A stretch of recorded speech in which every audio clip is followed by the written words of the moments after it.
যখন কোনো একজন মহিলা বা লোক ইমার্জেন্সি কোনো অ্যাক্সিডেন্ট হচ্ছে তখন রক্ত যদি প্রয়োজন হয় কি প্রয়োজন তখন তারা কিন্তু ভালো দিবে ভালো উদ্যোগ। আপনারা অবশ্যই খুব একটা সুন্দর মানে একটা মানবতা বাদের কাজ করতেছেন। এটা আসলে বলার অপেক্ষা রাখেন, এই যে কত মনে করতে বলার অপেক্ষা রাখেন, এটা আপনাদের ধন্যবাদ দিয়ে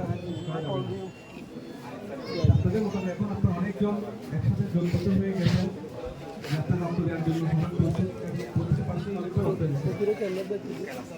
রক্ত দেওয়ার ব্যাপারে আপনার অবশ্যই আইডিয়া আছে, আমি নতুন কিছু বলার দরকার নেই, তবুও কিছু মানে শেয়ার করতে চাই। যারা আসেন কেজির উপরে ঠিক আছে করার পরে আপনাদের না পাওয়া যায় সেক্ষেত্রে আপনার রক্ত দিতে পারে। বিশেষ করে malaria, hepatitis C, hepatitis B, typhoid, jaundice এগুলো না পাওয়া যায় তখন রক্ত দিতে পারে।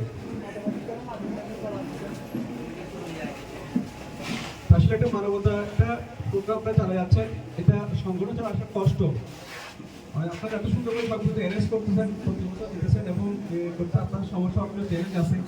আপনার চ্যালেঞ্জগুলো আপনারা বলবেন, এই প্রোগ্রামের মধ্যে মাঝে তুলে ধরবেন, এখানে বলবেন, বিভিন্ন তুলে ধরবেন এবং এই সমস্যাগুলো সমাধান করা যায় মতো আমাদের আমার ক্যাবিনেটের মাধ্যমে আমাদের সবাই চেষ্টা করছে। আপনারা জানেন যে আমাদের এখানে কুতুবপুর স্টার ক্যাম্পের মধ্যে নতুন একটা অর্গানাইজেশন জয়েন করছে, আইআরসি। তো আমি কর্তৃপক্ষকে আসলে অনুরোধ করবো যাতে আপনারা আইআরসির সাথে যোগাযোগ করে আপনারা সংগঠন তৈরি করতে পারেন। তবে আমার বক্তব্য দীর্ঘ না করি, আপনারা অবশ্যই ধন্যবাদ এবং আপনাদের কর্ম চালা যাবেন এবং আমরা চাই যে আপনারা দিন দিনে নতুন নতুন রক্তদাতা আর উদ্যোগ ধরে আপনাদের